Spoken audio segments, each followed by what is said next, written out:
एक मणि नहीं, मणिगण मणियों का समूह, मणियों का ढेर रख दो।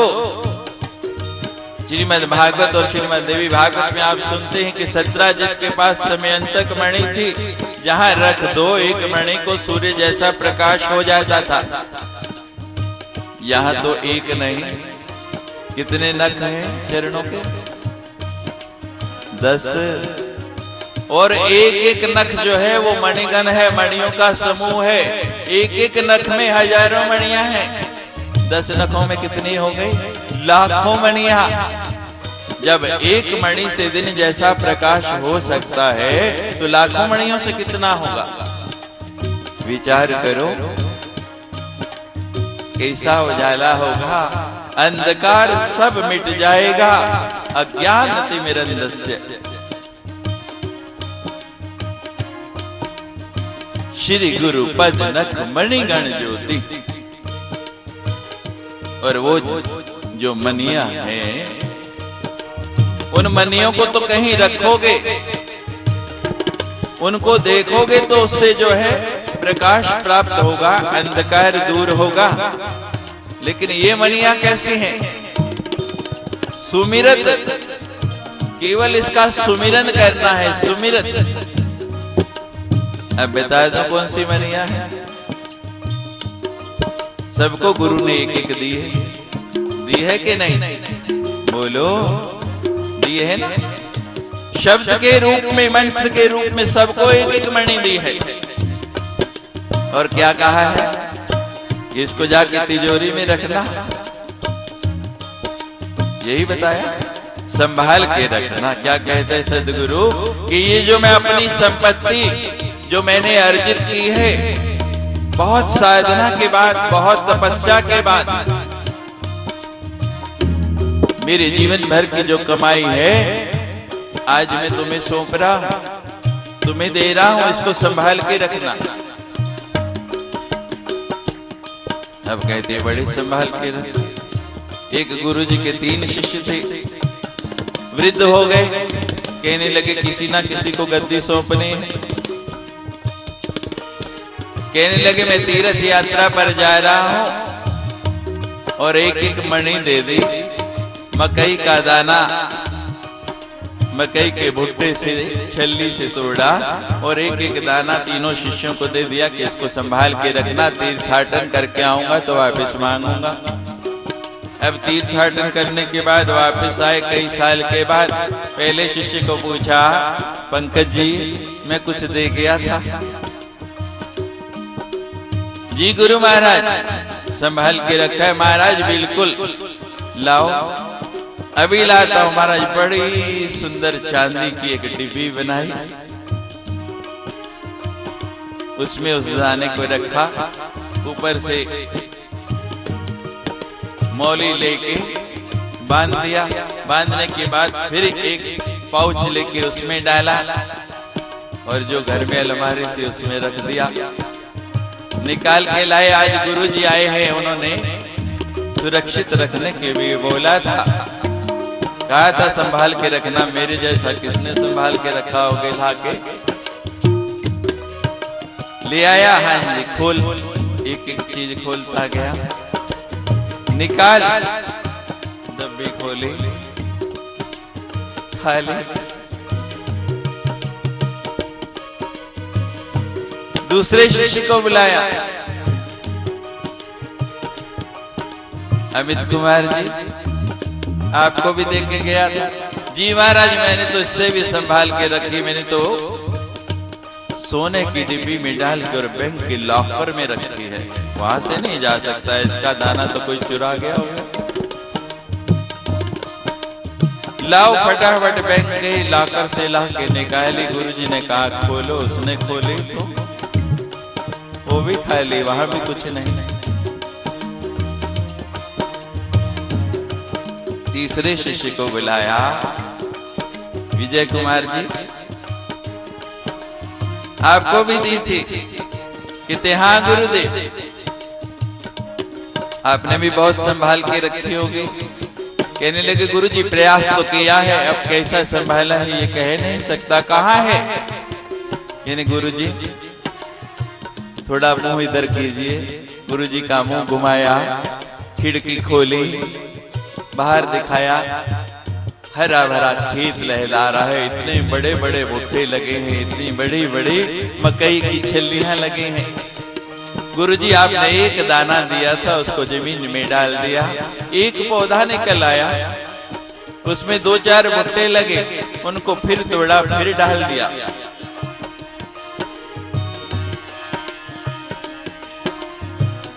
ये बाग बन गया।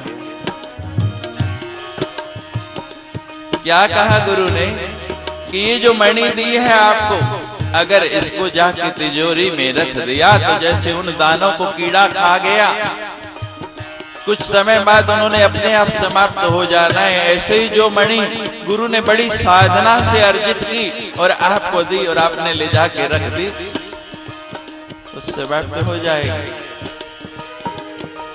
सुमिरन, इसका सुमिरन करना है। सुमिरत दिव्य दृष्टि, जब सुमिरेंगे तब दिव्य दृष्टि मिलेगी, और जब वो दिव्य दृष्टि मिलेगी तो ये संसारिक प्रकाश नहीं, वो जो सच्चा प्रकाश है, वो जो सच्ची ज्योत है, तब उसका दर्शन होगा। और जब उस सच्ची ज्योत का दर्शन होगा तो जीवन में कभी दोबारा अंधकार आ नहीं पाएगा। श्री गुरुपद नख मणिगण ज्योति, सुमिरत दिव्य दृष्टि होती। श्री राम जय राम जय जय राम, श्री राम जय राम जय जय राम, श्री राम जय राम जय जय राम, श्री राम जय राम जय जय राम। सभी अपने अपने गुरु चरणों का ध्यान करके उन्हें प्रणाम कीजिए। श्री राम जय राम जय जय राम, श्री राम जय राम जय जय राम, श्री राम जय राम जय जय राम, श्री राम जय राम जय जय राम, श्री राम जय राम जय जय राम, श्री राम जय राम जय जय राम, श्री राम जय राम जय जय राम, श्री राम जय राम जय जय राम, श्री राम जय राम जय जय राम। बोलिए सद्गुरु भगवान की जय। बोलिए ब्रह्मलीन श्री स्वामी लोकेशानंद जी महाराज की जय। भवानी कहने लगी, पार्वती पूछने लगी भगवान शंकर से, प्रभु गुरु किस प्रकार का हो तथा उसका वर्ण कैसे करें? संसार में गुरु तो बहुत मिलते हैं, लेकिन सद्गुरु बड़ी कठिनाई से मिलता है। जब पार्वती ने पूछा तो भगवान शंकर उसको जवाब देने लगे। भगवान शिव कहने लगे, यस्य स्मरण मात्रेण ज्ञानम उपरते स्वयं। कितना सुंदर उत्तर दिया, कितना सुंदर जवाब दिया भोले शंकर ने।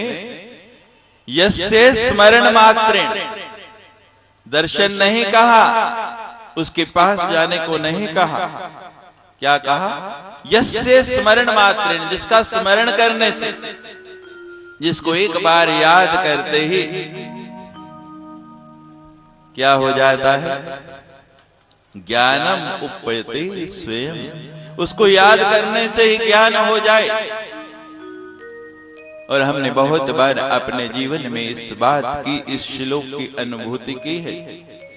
जीवन में कई क्षण आते हैं, कई पल ऐसे आते हैं जब आप एक दोराहे पर खड़े हो जाते हैं, निर्णय नहीं ले पाते कि मुझे क्या करना चाहिए। मेरे लिए क्या उचित है, क्या अनुचित है, मैं किधर जाऊं, कौन सा रास्ता मेरे लिए हितकारी होगा और कौन सा अहितकारी होगा, कुछ समझ में नहीं आता। पूछे किससे?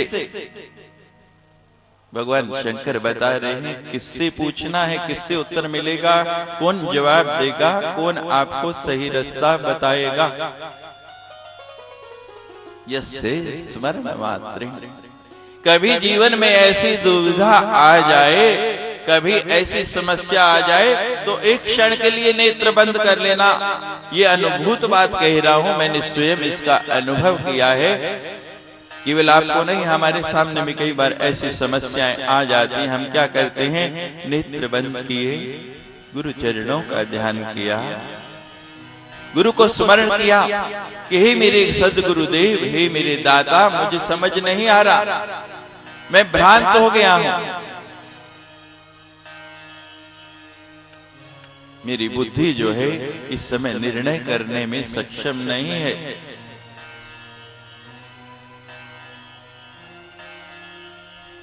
या देवी सर्वभूतेषु भ्रांति रूपिणी संस्थिता नमस्तस्यै नमस्तस्यै नमस्तस्यै नमो नमः।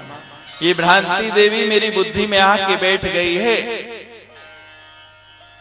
और जब ऐसा कहते हैं तो सदगुरु स्वयं रास्ता बता देते हैं। यस्य स्मरण मात्रेण ज्ञानम, अपने आप ज्ञान जो है, ज्ञानम उपते स्वयं, अपने आप ज्ञान आ जाता है, गुरु बोध दे देता है। कल भी आपने सुना, वंदे बोधमयम नित्यम, गुरु आपको बोध दे के रास्ता बता देता है कि इधर चलना है। लेकिन हम करते क्या है? ये तो बोध आया, हम तो गुरु की बात नहीं मानते हैं, उसके दिए हुए बोध को क्या मानेंगे? आज मैं देखता हूं संसार में हर व्यक्ति गुरु को मानता है, हर व्यक्ति गुरु को जानता है, लेकिन गुरु की बात नहीं मानता है। मंगलाचरण में आप सुनते ही मैंने क्या बोला प्रारंभ में? मंगलाचरण में गुरुर्मूर्ति स्वरे नित्यम गुरुर्नाम सदा जपे। कहते महाराज, आप जो कह रहे हैं हम वही तो करते हैं, गुरु का नाम जपते हैं, गुरु ने जो शब्द दिया उसको जपते हैं।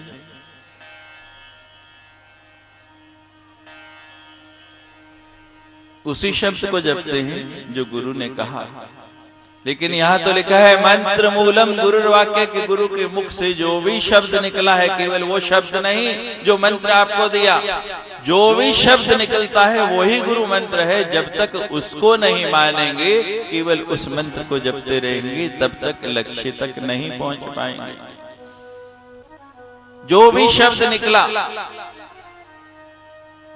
गुरु पग सिर पर धारिए, रहिए आज्ञा माय, कहे कबीर दाता सोई, तीने लोक में नाय। जो भी शब्द निकला है वही मंत्र है। गुरु रास्ता बता देता है, साधन बता देता है, मार्ग बता देता है कि क्या उचित है। आप इस रास्ते पर चलेंगे तो अपने लक्ष्य तक पहुंच जाएंगे, आपकी दुविधा मिट जाएगी। ये रास्ता बिल्कुल साफ है, निष्कंटक है, इसमें कोई कांटा नहीं है, कोई रुकावट नहीं है, कोई पहाड़ी नहीं है। लेकिन हम मानते हैं नहीं, हम फिर भी उस रास्ते पे चलते हैं जिसपे कांटे बिछे हैं, जिसपे गड्ढे बने हैं, जिसपे बड़ी दुर्गम चढ़ाई। जो भगवान शंकर बता रहे हैं, गुरु का चिन्ह बड़ा सरल है। मैंने बताया था कि संत जब जीवन में आ जाएं तो बसंत आ जाती है। गुरु को देखे और मन प्रसन्न हो जाए, मन के अंदर एक शांति आ जाए, मन का उद्वेग मिट जाए। सैव सर्व संपत्ति तस्मात् पूज्यते गुरु।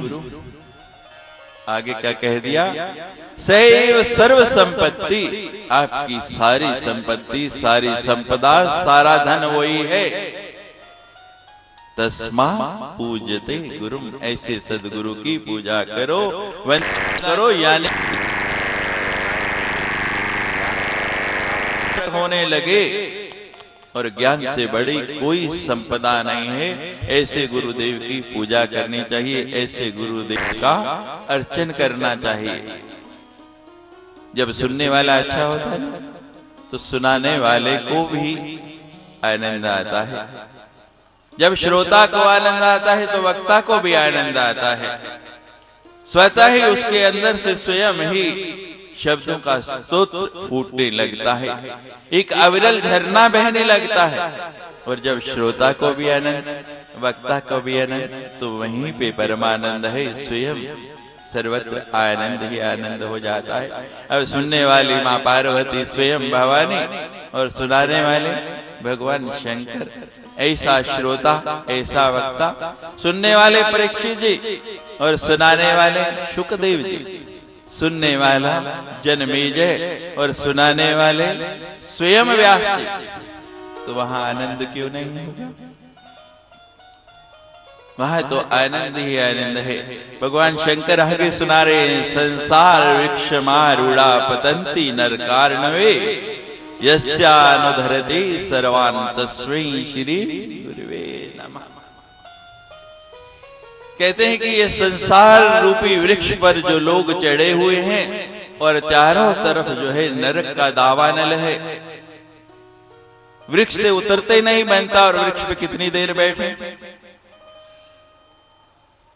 और बैठे बैठे अगर झपकी आ गई, गिरे तो कहां जाएंगे? उस नरक के दावानल में। और वो नरक का दावानल जो है हमें भस्म कर डालेगा, हमें जला डालेगा। क्या करना चाहिए ऐसे समय में? संसार वृक्ष मारूढ़ा पतंती नरकार्णवे। बता दिया, साधन भी बता दिया कि जो सदगुरु के चरणों का आश्रय लेते हैं, जो उन चरणों का सदा ध्यान रखते हैं, उनको ये झपकी नहीं आती, उनको नींद नहीं आती। गुरबाणी में बड़ा सुंदर लिखा है, नानक नाम जहाज है और चढ़े सो उतरे पहाड़। तो सदगुरु वहां जहाज बन के आ जाते हैं कि इस वृक्ष पर जिस पर आप चढ़े हैं, संसार के वृक्ष पर, और चारों तरफ जो है भयानक दावानल है नरक का, हम उतरेंगे कैसे, इससे पार कैसे होंगे? तो सदगुरु ने बता दिया कि बड़ा सरल साधन है, नानक नाम जहाज है। कि नाम जहाज है, कहते हैं कौन से जहाज पे बैठे? जहाज आ जाए, उस पेड़ पे लैंड कर ले और आपको ले जाए दूर उस दावानल से। कहती ठीक है महाराज, जहाज आ जाए, लेकिन वो जहाज है कौन सा? कौन सी एयरलाइन का है? फ्रांस एयरलाइन का है, एयर इंडिया का है, जेट एयरवेज का है, थाई एयरवेज का है। कौन से जहाज पे बैठे, कौन सा लेके जाएगा? तो बता दिया कि कौन सी एयरवेज है, बता दिया नाम। कहते नाम महाराज, हर एयरवेज का कोई ना कोई नाम होता है, इसमें क्या है? कौन सा नाम है ये भी बताओ। नाम तो आपने बता दिया, लेकिन कौन सा नाम, कौन सी एयरवेज, उसका पूरा नाम बता दो। क्या बताया? नानक नाम जहाज है, सदगुरु का नाम। ये ऐसा जहाज है जिसपे आप बैठेंगे, जिसपे चढ़ेंगे, चढ़े सो उतरे। और जो चढ़ा नहीं वो कैसे पार होगा? जो चढ़ा ही नहीं वो पार हो सकता है? 64 दीवा जो 14 चंदा माय। कबीर जी ने बड़े बड़े सुंदर शब्द लिखे हैं। चतुष्षष्टि योगिनी मंडल बना है जिसमें आप निवास कर रहे हैं। हमने 64 योगिनियों का मंडल बनाया है, पीछे 64 कुटिया है, पूरा योगिनी मंडल बना है। और एक एक योगिनी का इतना प्रकाश है, हम वो सारे का सारा प्रकाश प्रकाशित कर ले। 64 दीवा बाल के वो 64 की 64 योजनियों का मंडल बना के उसका प्रकाश कर ले। और कहते हैं किसी की खूबसूरती की उपमा देनी हो तो 14वीं का चांद हो या आगे। कहते हैं वो 64 योगिनी का प्रकाश भी आ गया और ये चतुर्दशी का 14वीं का चांद भी आ गया। 64 दीवा जो की 14 चंदावाय, ते घर कैसा चांदना जिस घर सतगुरु नाय। जिस घर में सतगुरु नहीं है, जिसने गुरु चरणों का आश्रय नहीं लिया, कितना भी प्रयास कर लो वहां प्रकाश नहीं हो सकता। हमारे ब्रह्मलीन स्वामी जी बड़ी सुंदर एक कथा सुनाया करते थे, मुझे स्मरण आ गया। नारद जी गए एक बार वैकुंठ में, कोई काम था, बड़ा सुंदर आसन लगाया भगवान ने, पाद्य अर्घ्य दे के अर्चन वंदन किया, आरती उतारी, प्रसाद लगाया। नारद जी क्या काम है, कैसे आए? नारद जी ने अपना काम बताया, भगवान ने समाधान कर दिया। नारद जी उठ के चले गए। वैकुंठ से निकले, थोड़ी दूर आए तो कुछ और याद आ गया। कहते हैं पूरी बात पूछ नहीं पाया, कुछ बाकी रह गया है, तो चलो दोबारा पूछाता हूं, अभी ज्यादा दूर नहीं निकला। वापस गए, जब वैकुंठ पहुंचे और उसी कक्ष में जहां से अभी अभी निकले हैं वहां पहुंचे तो क्या देखते हैं कि जिस जगह बैठे थे वहां इतना गहरा खड्डा हो गया। मजदूर लगे हैं और मिट्टी निकाल निकाल के बाहर फेंक रहे। नारद जी कहते हैं भगवान इतना सुंदर महल, इतने सुंदर आसन लगे थे, इतनी बढ़िया जगह, अभी अभी तो मैं होके आया हूँ, ये क्या विपदा आ गई, सारे को क्यों तुड़वा दिया? कहते हैं भगवान मुझे कुछ नहीं पता, भाई जाके लक्ष्मी को पूछो, ये लक्ष्मी का काम है। लक्ष्मी ने कहा कि इस जगह को जल्दी से जल्दी उखड़वाओ, ये सारा फर्श तुड़वा दो, सारी यहाँ की मिट्टी निकाल के बाहर करो, नई मिट्टी भरनी है, नया फर्श लगवाना। कहते हैं ऐसा क्या हो गया? लक्ष्मी के पास गए, लक्ष्मी जी इतना बढ़िया बना था, आपने क्यों तुड़वा दिया, क्या कारण है? कहते नारद जी मत पूछो, ना जानो तो ही अच्छा है। अब किसी को कहो ना कि ये काम ना करो या ये बात नहीं पूछो, तो वो तो जरूर करना है और वो जरूर पूछना है, उसके बारे में ज्यादा उत्सुकता हो जाती। वो कहने लगे नहीं मां, लक्ष्मी जी बता ही दो। कहते नारद जी मत पूछो, अच्छा है। कहते नहीं बता दो। जब जिद की तो लक्ष्मी कहती है महाराज इसलिए तुड़वाया कि वहां आप बैठे थे। नारद जी कहते मैं बैठा था, मेरे बैठने से जगह इतनी गंदी हो गई, इतनी भ्रष्ट हो गई कि तुमने तुड़वा दी, लोग मुझे ब्रह्म ऋषि कहते हैं। कहते हाँ नारद जी कहते होंगे, लेकिन जो निगुरा हो वो जहां बैठता है वो जगह भी अपवित्र हो जाती है, वो जगह भी शुद्ध नहीं रहती। ती घर के साथ चांदना जिस घर सतगुरु नाहि, संसार वृक्षम आरूढ़ा पतंती नरकारणवे, यस्यानुधरते सर्वान् तस्मै श्री गुरुवे नमः। आपका सारा अंधकार दूर करके आपको नाम के जहाज में बिठा के पार कर देंगे, पार ले जाएंगे। पार्वती सुन सुन के आनंदित हो रही है। जब मैंने यहाँ लोगों से कहा कि सदगुरु के चरणों में आए हैं, सदगुरु के द्वार पर आए हैं और अंतिम 3 दिनों में मेरी इच्छा है कि आपको गुरु गीता सुनाऊं, तो लोगों को था कि पता नहीं ये क्या मिला है, गुरु गीता क्या होती है। पार्वती ऐसी तन्मय होके सुन रही है। आप सब जानते हैं कि अमर कथा सुना रहे तो भी नींद आ गई, तो भी आंख लग गई, लेकिन ये गुरु गीता ऐसा है कि नींद लगनी दूर, झपकी आने दूर। पार्वती तो बार बार अनुरोध करती है, भगवान शंकर एक श्लोक बोल के चुप हो जाते हैं कि कहीं पार्वती सो ना गई हो। और मुझे तो यहाँ सारी की सारी पार्वतियां नजर आ रही हैं। रात की थकान है, रात भर बड़ी देर से सोए, सुबह जल्दी उठ के कई कई किलोमीटर चल के स्नान करना पड़ा। सबको बड़ा प्रमाद होगा, सब आलस में होंगे। मैं सोच रहा था आज तो लोग ही नहीं आएंगे, कथा कैसे सुनेंगे, लेकिन मैं इतने प्रफुल्लित और इतने उत्सुक चेहरे देख रहा हूँ कि जैसे परा अम्बा माँ साक्षात पार्वती स्वयं इस कथा को सुन रही हो, स्वयं गुरु गीता को सुन रही हो, ऐसा आभास मुझे अनुभव हो रहा है।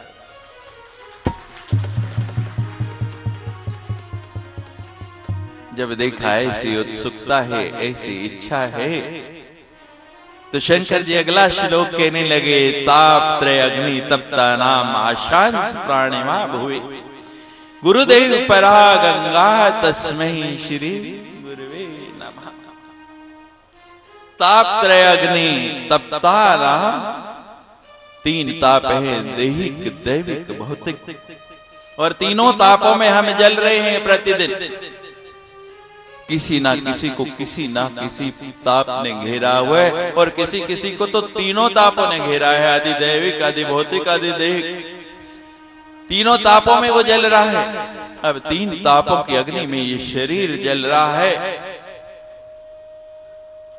इतना इसका टेम्परेचर तापमान बन गया है, ये शांत कैसे हो? कहते गंगा का बड़ा शीतल है। जब बहुत गर्मी लग रही हो, कितनी गर्मी थी, इतना शीतल जल एक बार अंदर जाओ तो शरीर में कंपकपी हो जाती है, झट बाहर को दौड़ती। और आज मैं देख रहा था बार बार बार बार बार बार, क्योंकि बहुत गर्मी है, तापमान में बहुत गिरावट है। और जो लोग दोपहर को नहा रहे थे वो तो गंगा से निकलने को मन नहीं होता, लेकिन प्रशासन कहता है एक डुबकी लगाओ और जाओ।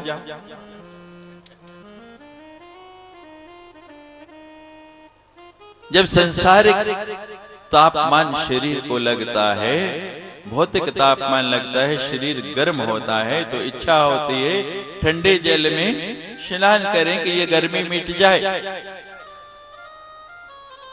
दैहिक ताप इससे शांत हो जाता है, लेकिन भौतिक और दैविक ताप है वो कैसे शांत होगा? इस पृथ्वी पर तो त्रिविध ताप है, तीनों ताप है, आदि व्याधि और उपाधि। आदि व्याधि और उपाधि। आदि क्या है? आदि क्या है? कि जो नहीं है उसका दुख, जो नहीं प्राप्त हुआ, कोई वस्तु नहीं मिली उसका दुख है। और व्याधि क्या है? शरीर मिल गया, उसमें रोग है, व्याधि है, उसका दुख है। और तीसरा क्या बता दिया? उपाधि, जिसके होने से भी दुख और ना होने से भी दुख।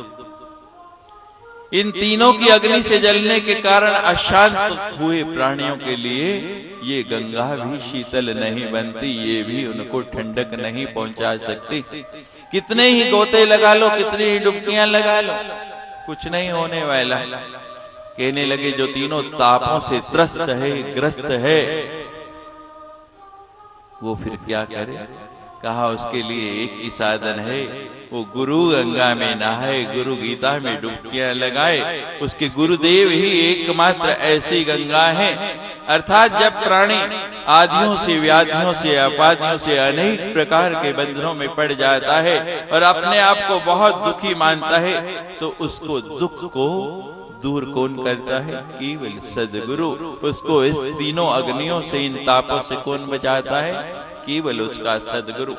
जिस प्रकार गहरी नदी को पार करने के लिए नाव की आवश्यकता पड़ती है, बिना नाव की नदी पार नहीं हो सकती, उसी प्रकार इन तीनों तापों के पार करने के लिए सद्गुरु रूपी नौका जो है, सद्गुरु रूपी जो गंगा है, वही आपको शांत कर सकती है। और इन तापों से पार करने के लिए उनके नाम रूपी जो गंगा है, वही आपको पार लगा सकती है। और यही एकमात्र कारण था कि रात्रि को हमने कहा कि इस गंगा में तो आप बहुत बार नहाए। वहां गुरु घाट है, वहां गुरु के तप की, उनके जीवन के जो अनुभव हैं, जो बोध हैं, उनके कण भी, उनका अमृत भी उस गंगा में है। और जिन लोगों ने प्रातः स्नान किया है उस गंगा ने, उन्होंने स्वयं इसकी अनुभूति की होगी, स्वयं इसको अनुभव किया होगा। आओ उन्हीं गुरु चरणों में सभी हाथ जोड़ के प्रणाम करें। पूजा, गंगा पूजा की गुरु घाट पर देखा आपने सवेरे लोगों ने कैसे कैसे कितनी भीड़ में धक्के खाते हुए। और बहुत से लोग आज मुझे मिले कि स्वामी जी 5 घंटे लगाने के बाद वहां पहुंचे और फिर भी एक डुबकी भी नहीं लगा पाए। यहाँ कितने प्रेम से सबने पूजा की, कितना सुंदर गंगा जी का अर्चन किया, और फिर कितने संतों के साथ स्नान किया। आओ वही पूजा भी करे, उन्हीं गुरु चरणों में रत हो जाए।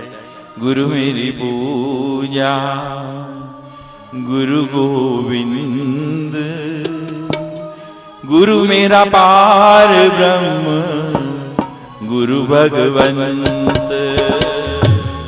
गुरु मेरी पूजा गुरु गोविंद, गुरु मेरा पार ब्रह्म गुरु भगवंत। मेरी पूजा गुरु गोविंद, गुरु मेरा पार ब्रह्म गुरु भगवंत। मेरी पूजा गुरु गोविंद, गुरु मेरा पार ब्रह्म गुरु भगवंत। जित बिठरावे तित ही बैठो, जहां बिठा दे मैं तो वहीं बैठा रहूं। जित बिठरावे तित ही बैठो, और जो पहरावे सोई सोई पहनूं। जित बिठरावे तित ही बैठो, और जो पहरावे सोई सोई पहनूं। मेरी उसकी प्रीत पुरानी, और बेचे तो बिक जाऊं। गुरु मेरी पूजा गुरु गोविंद, सभी बोली जो गुरु वाले अपने अपने चरणों का ध्यान करके। गुरु भगवंत गुरु मेरी पूजा गुरु गोविंद, गुरु मेरा पार ब्रह्म गुरु भगवंत। गुरु मेरी पूजा, और कोई पूजा करने की इच्छा नहीं होती। गुरु चरणों में नमस्कार कर लिया, सर्वदेव नमस्कार। मीरा गोविंद, मीरा गोपाल, मीरा मनमोहन, सब वही है। बोलते हैं गुरु ब्रह्मा गुरु विष्णु गुरुदेवो महेश्वरा, गुरु पार ब्रह्म तस्मै श्री गुरुवे नमः। गुरु मेरी पूजा गुरु गोविंद, गुरु मेरा पार ब्रह्म गुरु भगवंत। गुरु मेरी पूजा गुरु गोविंद, गुरु मेरा पार ब्रह्म गुरु भगवंत।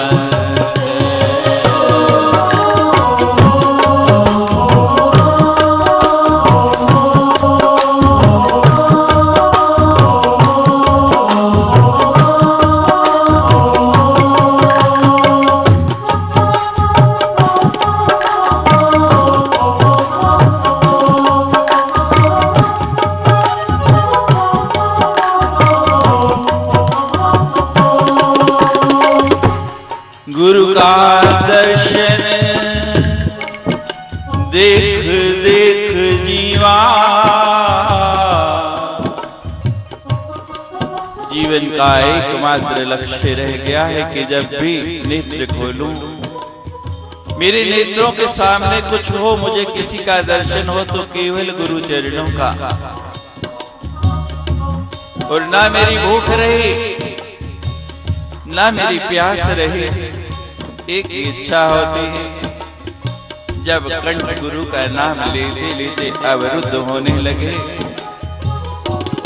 तो दो बूंदे गुरु चरणामृत की मिल जाए, मेरी क्षुधा मेरी तृषा मेरी पिपासा सब मिट जाएगी। गुरु का दर्शन देख देख जीवा, और गुरु की चरण धोए धोए पीवा। गुरु का दर्शन देख देख जीवा।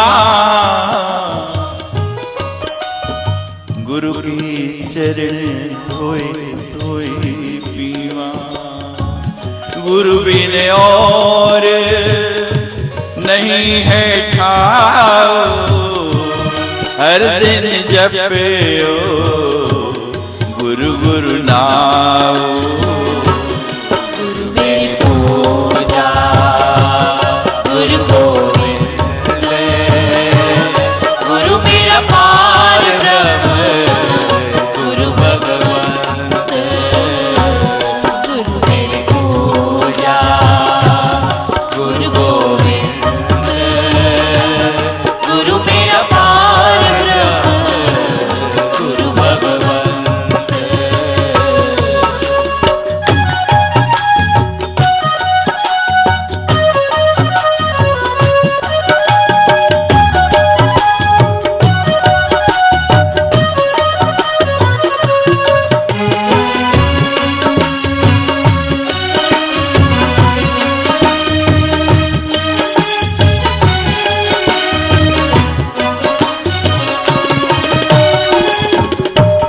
गुरु मेरा ज्ञान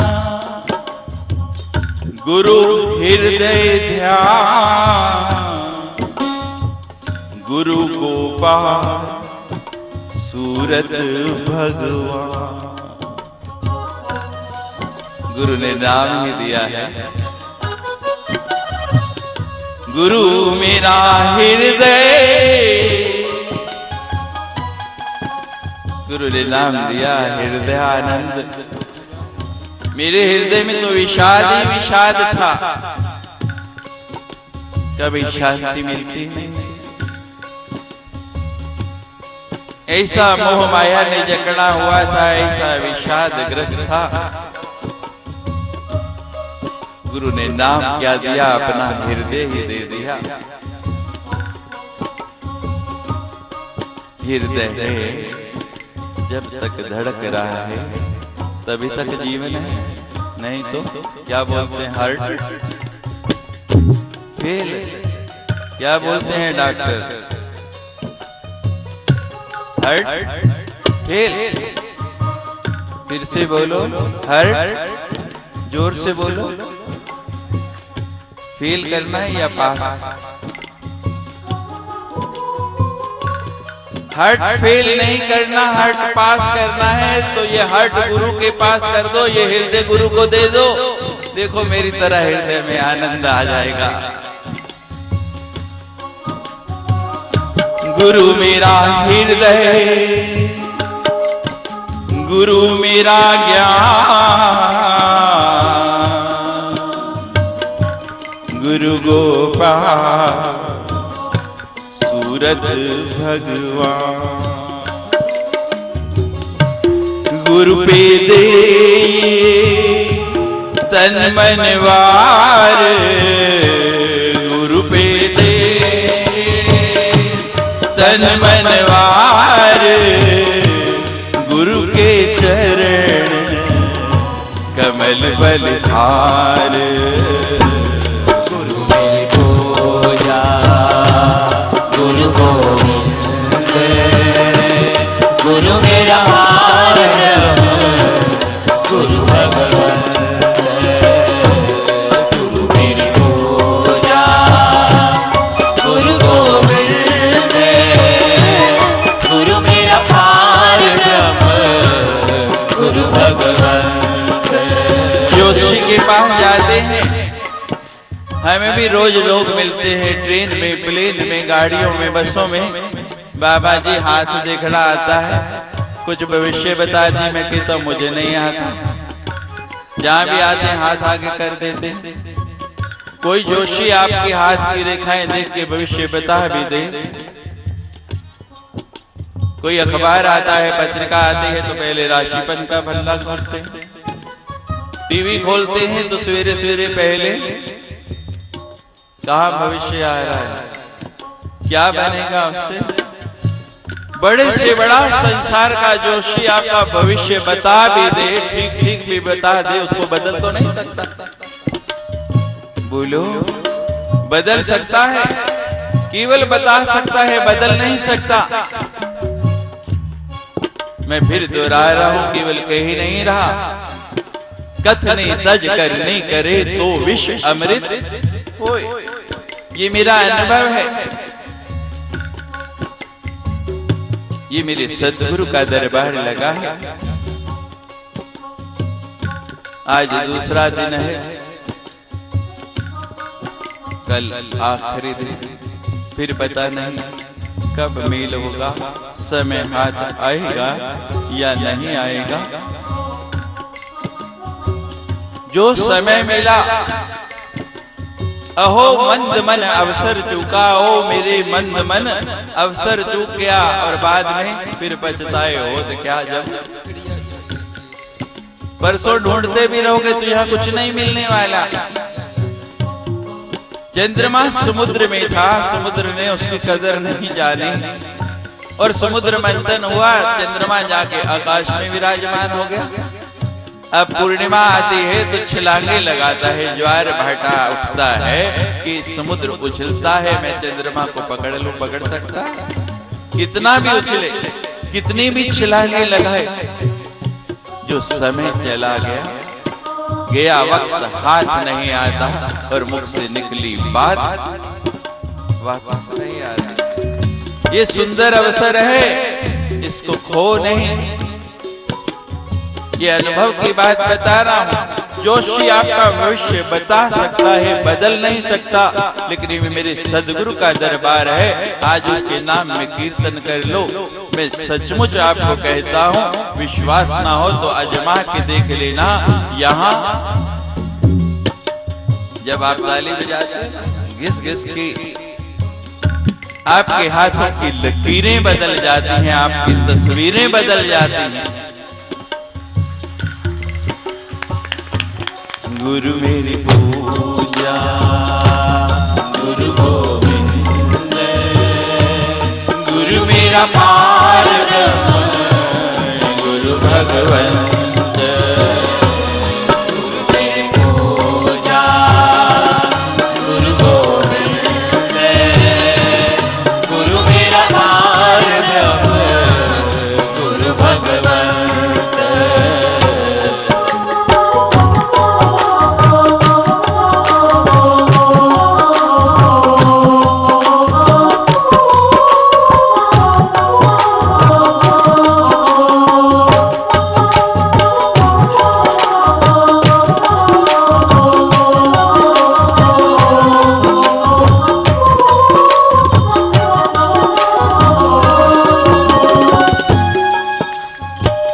ऐसे गुरु के बलि बल जाए,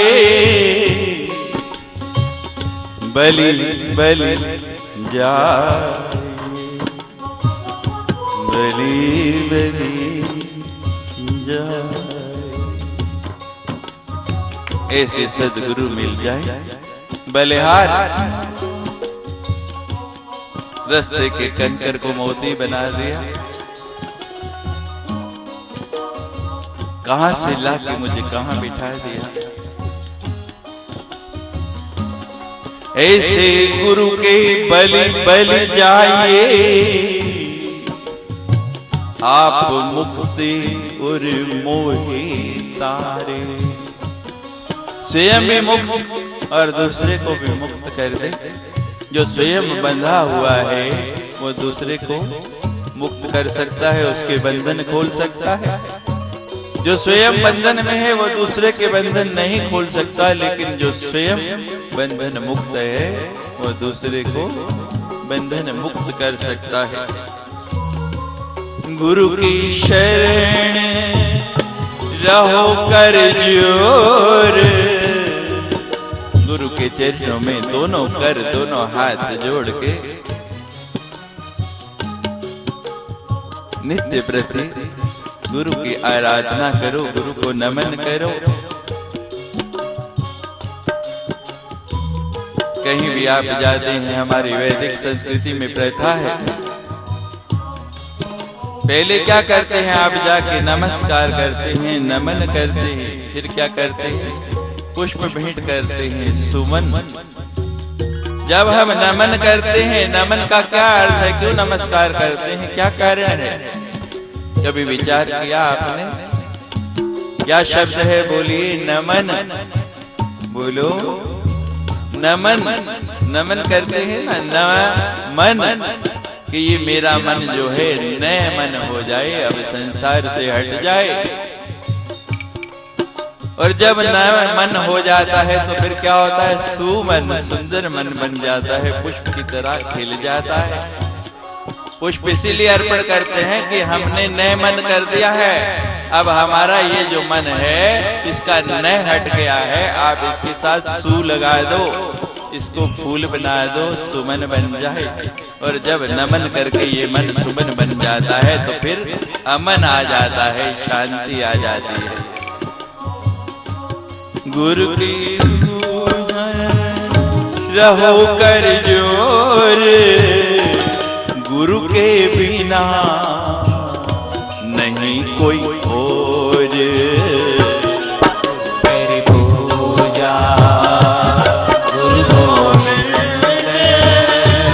गुरु मेरा पार गुरु भगवंत, गुरु मेरी पूजा गुरु गोविंद, गुरु मेरा पार गुरु भगवंत।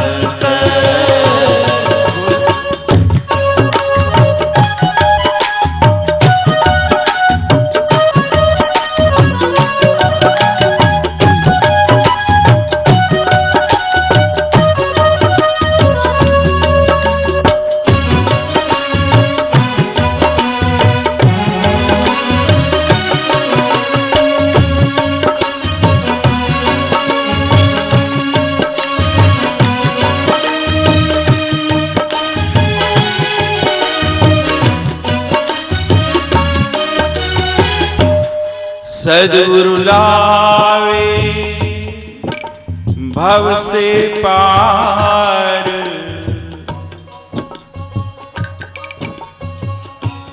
सद्गुरु लावे भव से पार। हमारे श्रद्धेय स्वामी अनंत आनंदपुरी जी कहा करते हैं, बड़ा सुंदर भजन गाया करते हैं, भव सागर सब सुखा दिया है और फिक्र नहीं मोहि तरण नहीं। कि मेरे सद्गुरु ने भव सागर को सुखा दिया, अब मुझे तैरने की चिंता नहीं है, क्योंकि अब तो उसमें जल ही नहीं, मैं तो चल के भी पार जा सकता हूँ। लेकिन मैं कहता हूँ मेरा सद्गुरु तो कहता है सुखाने की जरूरत नहीं, सुखा दूंगा तो पहले ही जल की कमी है, लोग पानी कहाँ से पिएंगे। मैं तो रास्ता बता दूंगा, नौका की भी जरूरत नहीं पड़ेगी, तुम तो जल पे चल के बाहर जा पाओगे। जल पे चलना संभव है, बोलो नहीं है। दुर्वासा ऋषि आए, भगवान कृष्ण को पता लगा दुर्वासा ऋषि को बहुत भूख लग रही है। एक बार तो द्रौपदी के यहाँ गए और मुझे जाना पड़ा, क्योंकि अन्न का कण भी नहीं था। तो उसी दिन से भगवान कृष्ण ने, ये कथा तो आपने सुनी है कई बार, लेकिन ये दूसरी कथा है। अब भगवान कृष्ण ने कि दुर्वासा जहाँ जहाँ जाए ऐसी व्यवस्था कर ली कि जब भोजन का समय हो, खाने का समय हो, तो उनको पता लग जाए कि दुर्वासा को भूख तो नहीं लगी, फिर किसी द्रौपदी को मुझे पुकारना ना पड़े। तो उस दिन भगवान ने ध्यान लगा के देखा कि दुर्वासा पास में ही नदी के पार आए हैं और बड़ी भूख लगी है। गोपियों से कहा दुर्वासा ऋषि को भोजन कराना है, लेके जाओ। कहाँ है दुर्वासा ऋषि? कहते वो नदी के पार। श्रावण का महीना, वर्षा ऋतु, पूरे यौवन पर और नदी पूरे उफान पर जल बह रहा है।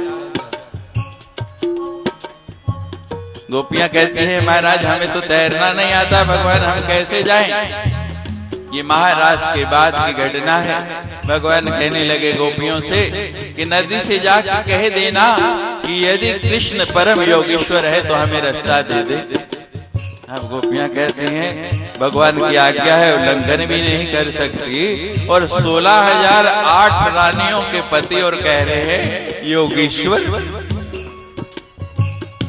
बड़ी दुविधा है, लेकिन भगवान की आज्ञा माननी है। नदी के पास गई, जाके कहा यदि भगवान कृष्ण परम योगीश्वर हैं तो हमें रास्ता दो। नदी 2 भागों में विभक्त हो गई, रास्ता मिल गया, चल के पार हो गई। दुर्वासा को भोजन कराया, इतने पकवान लाई, डट के खाया। अब वापस जाना है, आते हुए तो मंत्र बता दिया, वापसी में क्या करें। दुर्वासा से कहने लगे महाराज भगवान ने आते हुए तो साधन दे दिया और कहा इसका एक ही बार प्रयोग हो सकता है, अब वापस भी लौटना है, वापस कैसे जाएं।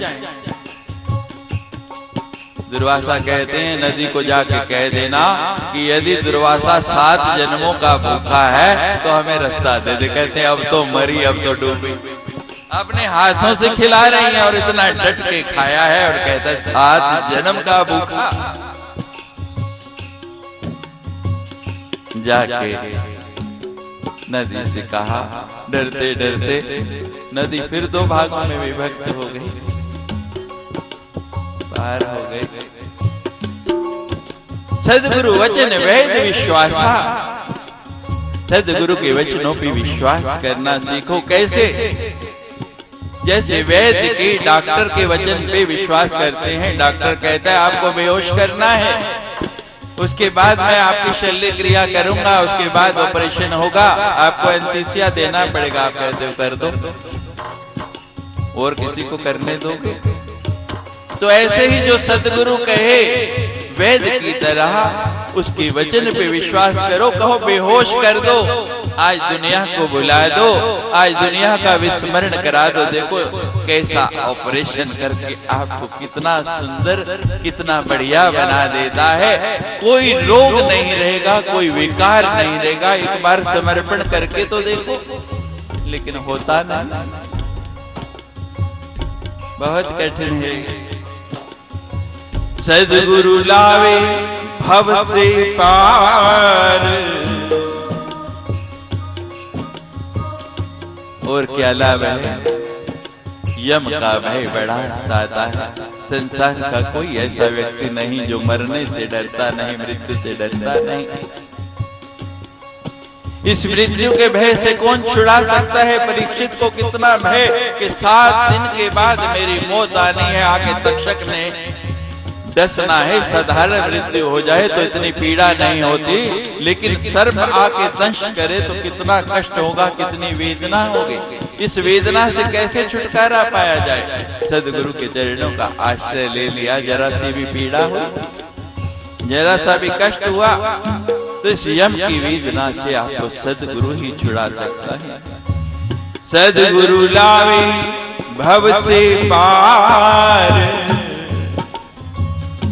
गुरु की सेवा यम से छुटकार। अंधकार में गुरु मंत्र उजारा, गुरु की सेवा सकल निस्तारा। गुरु मेरी पूजा